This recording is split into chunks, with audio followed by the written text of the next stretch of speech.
ఈ విధంగా నెక్ని నీట్గా చాలా సింపుల్గా ఎలా స్టిచ్ చేసుకోవాలో ఇప్పుడు వీడియోలో చూపించేస్తాను, చూసేయండి. చాలా సింపుల్ అండి. వీడియోకి లైక్ చేయండి.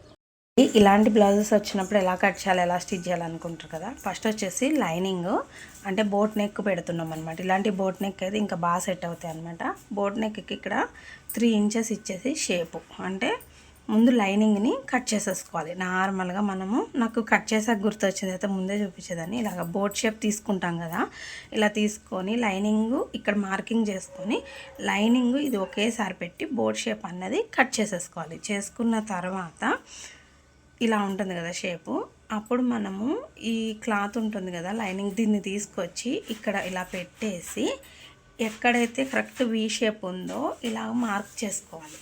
చేసుకొని ఇక్కడ కొంచెం కట్టించి ఇలా లోపలికి ఫోల్డింగ్ చేసి కుట్టాలి.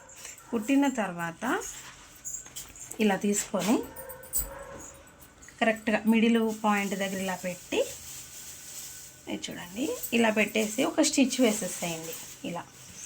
ఇలా ఒక స్టిచ్ వేసేసిన తర్వాత దీనికి పైపింగ్ వేసుకుంటే సరిపోతుంది. ఇది నేను ముందే నేను తెలిసే ఉంటుంది అనుకున్నా, ఎవరికైనా కొత్త వాళ్ళకి యూజ్ అవుతుంది కదా. ఇలా కుడితే మనకి ఎటు చూసినా నీట్గా ఉంటుంది. రెడీ అయిన తర్వాత చాలా అంటే మనకి లుక్ ఎక్కడ తగ్గదు, సేమ్ వర్క్ ఎలా ఉందో అలా వస్తుంది అనమాట. ఇక్కడ మాత్రం పైపింగ్ వేయాలి. కంప్లీట్ అయ్యాక చూపిస్తాను. అర్థమైంది కదా మీకు.